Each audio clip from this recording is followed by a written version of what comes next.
Medicina, tudo bom com vocês? Eu sou Cleverson Delvec e a gente vai para mais uma aula referente à patologia, essa playlist que estamos fazendo de várias enfermidades. Então, se eu te ajudar de alguma forma, se inscreve no canal e deixe seu joinha e ative as notificações para você sempre receber novos vídeos, novos conteúdos, sempre que a gente lançar aqui no canal.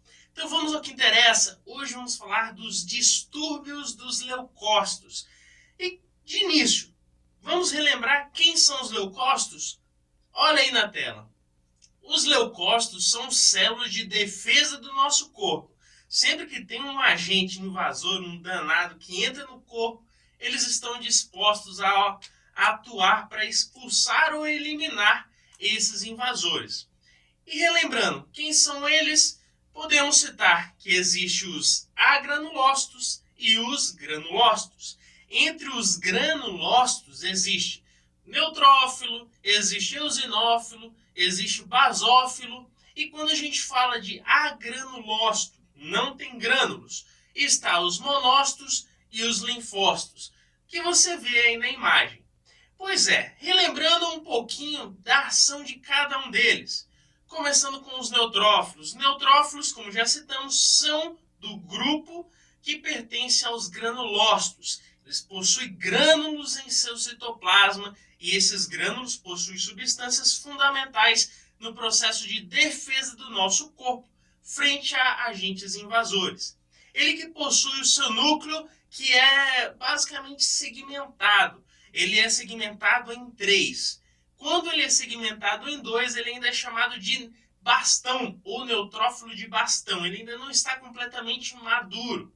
E você vê ele na tela, na imagem, ele realmente tem esse núcleo que é segmentado e vai ter uma ação fundamental, principalmente frente a agentes bacterianos. Qualquer bactéria que entrar no nosso organismo, ele vai lá e procura eliminá-lo.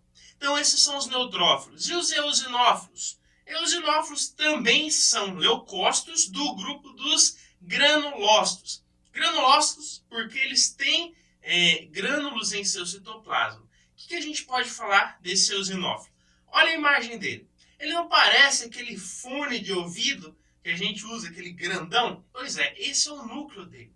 Esse núcleo dele que é bilobulado. Parece 2 lóbulos, o fone de ouvido. Lembra que você não esquece mais. Então, ele vai ter esse núcleo bilobulado, tem grânulos no citoplasma, pode possuir histamina, heparina, tudo para inibir qualquer tipo de agente invasor. E ele atua principalmente em casos de alergias em nosso organismo. Tem alergia, tem eosinófilo atuando. Mas não só em alergia, como ele também atua na defesa do nosso corpo frente a parasitas. Olha só que interessante. Principalmente os parasitas que são eumintos. Os eumintos vai estar presente os eosinófilos para combatê-los. Então esses são os eosinófilos. E os basófilos? Os basófilos também são esses leucócitos que são granulócitos, possuem grânulos em seu citoplasma. E qual a ação dele? Bom, ele é uma célula grande e vai atuar juntamente com os eosinófilos em casos de alergias. Existiu alergia, pode ter a certeza que existe eosinófilo e basófilo ali presente. Então nós falamos basicamente de todos os granulócitos referente aos leucócitos. E ainda está faltando o quê? Os agranulócitos. Quem são os agranulócitos? Linfócito e monócito. Primeiro, os linfócitos. Olha um linfócito, uma imagem histológica de linfócito na sua imagem. Pois é, esse linfócito, eles são células pequenas. São células pequenas, porém de grande função no nosso corpo. Possui o seu núcleo meio ovalado, esse roxinho que você vê no meio da célula. E ele vai atuar principalmente em ações inflamatórias e infecções virais. Ele tem essa especialidade. Agora, lembrando, existe principalmente os linfócitos T e B. Claro, existem subdivisões. A gente sabe que os linfócitos B ativados podem dar origem a quem? Aos plasmócitos, e eles vão liberar as famosas imunoglobulinas, enfim. Mas o que eu quero que você saiba nessa aula, e vamos relembrar, é que para diferenciar um linfócito T de um linfócito B, nós fazemos um exame imunohistoquímica. O que esse exame faz? Ele vai identificar os marcadores de superfície desses linfócitos. Esses marcadores de superfície são chamados os famosos CDs. Por exemplo, vamos ao ponto. Quando pegamos um linfócito B, que marcadores de superfície vamos encontrar lá? Vamos encontrar o CD19 e o CD20. Agora, pegamos um linfócito T. Quais os marcadores de superfície que existem lá? Existe CD4, CD8 e CD3 ainda para dar certeza que é um linfócito T. Então, esses marcadores de superfície me auxiliariam na diferenciação de um linfócito T de um linfócito B. Então, falamos dos linfócitos. Ainda faltam os monócitos. Relembrando, os monócitos são células relativamente grandes. Elas vão ter esse núcleo meio irregular. Mas o principal que a gente tem que lembrar é que esses monócitos eles migram para tecidos. Quando esse monócito migra para um tecido, ele sofre o que a gente chama de diapedese. Essa diapedese que vai transformar esse monócito em um macrófago, os famosos macrófagos, pois é, que tem a função de fagocitose, você já deve conhecer. Então, nós falamos de todos os leucócitos, principalmente as suas funções para a gente relembrar, e todos eles têm a sua origem aonde? Na hematopoiese. Lembrando que a hematopoiese tem sua origem em uma célula-mãe, uma célula totipotente. Então, como a gente vê na imagem, temos uma célula totipotente, uma célula-mãe. Essa célula-mãe vai se diferenciar em inicialmente duas células, que vai ser a mieloide comum e a linfóide comum. E a partir dali, o ambiente e também fatores de crescimento, eritropoetina, trombopoetina e fatores do ambiente vão auxiliar na diferenciação das células.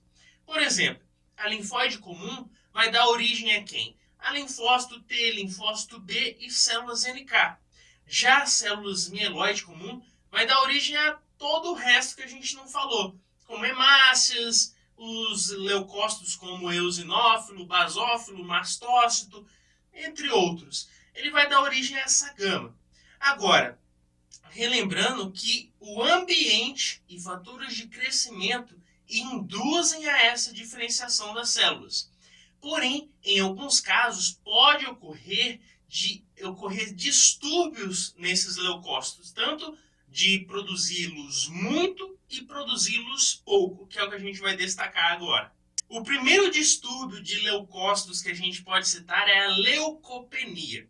O que seria uma leucopenia? A leucopenia nada mais seria que uma redução no número de leucócitos, uma redução no número de produção e liberação de leucócitos. E por que isso ocorreria? Por que reduziria a produção e liberação dessas células de defesa? Pode ser por vários fatores. Pode ser por um problema na medula. Nós sabemos que a medula é ali que produz essas células. Se existe algum dano nessa medula óssea, claramente vai ser danificado, vai ocorrer essa leucopenia. Existe uma queda na produção dos nossos leucócitos. Não só problemas na nossa medula, como também problemas genéticos, problemas autoimunes, quando o próprio corpo vai estar reduzindo essa produção por algum defeito autoimune. Também pode ocorrer por uso de medicamentos, algum medicamento que iniba essa hematopoiese focada nos leucócitos, ou também uma esplenomegalia. O que é uma esplenomegalia? É quando o nosso baço está gigante. E o que isso tem a ver? O que tem a ver o baço? O baço é ali que ele promove a hemocaterese. A hemocaterese que é uma destruição de células sanguíneas que estão velhas.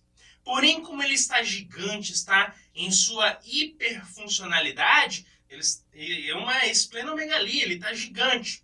Então, ele pode estar destruindo loucamente leucócitos. E assim eu estou perdendo essas importantes células de defesa. Então, isso é leucopenia. Pode ser por vários fatores, como nós citamos aqui. Outro distúrbio também que devemos destacar é a leucocitose. O que seria a leucocitose?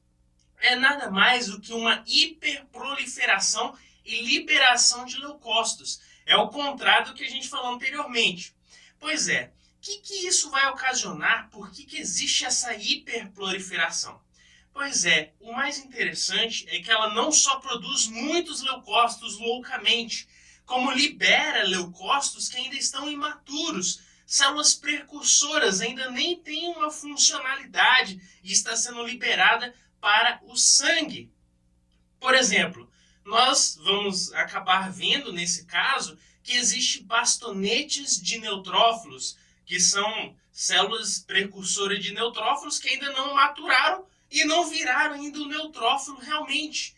Ou ainda metamielócitos, então células precursoras que ainda não têm função e está sendo liberada para o sangue, porque tem muita célula produzindo, muito leucócito sendo produzido e sendo liberado para o sangue. Por que isso acontece? Isso acontece quando existe principalmente uma ação inflamatória crônica, algo muito grave ocorrendo nessa pessoa. Pode ser por ação de vírus, pode ser por ação de bactérias. E como muitos leucócitos estão atuando naquele local da inflamação, muitos leucócitos morrem ali.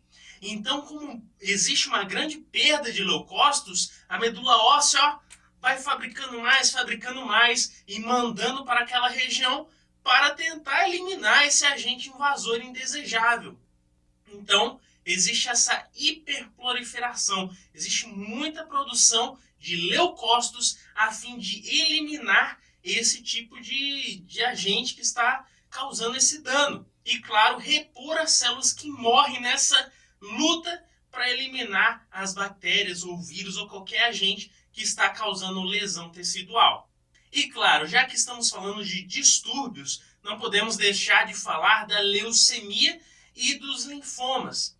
A leucemia e os linfomas que nós vamos ter uma aula só para eles ainda nessa playlist. Mas já relembrando para você, uma leucemia é quando existe uma hiperproliferação de células na medula óssea, porém de forma neoplásica. E ela se subdivide ainda em uma leucemia aguda e uma leucemia crônica.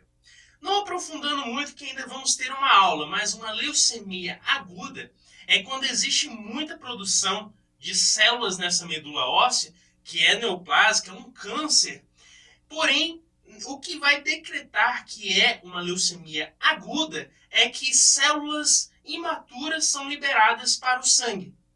Muita célula imatura está sendo liberada para o sangue. Agora, quando nós falamos de uma leucemia crônica, existe também uma grande proliferação de células na medula óssea e é neoplásica. Mas a diferença aqui é que as células que são liberadas para o meio, elas têm um certo grau de maturidade, porém são células jovens também. Então tem essa diferenciação. Já um linfoma, nós falamos de uma leucemia. Agora, um linfoma seria uma massa realmente sólida que é neoplásica. Mas aí vem a questão. Ela vai ocorrer principalmente em órgãos do sistema linfático. Pode ser um gânglio, pode ser o baço. Então, ele atinge o sistema linfático. Lembrando que uma leucemia pode virar um linfoma, mas nunca um linfoma vai virar uma leucemia. Beleza? Então, com isso, galera, a gente fez mais um resuminho. Se eu te ajudei, deixa o seu joinha e se inscreve aí no canal. Valeu?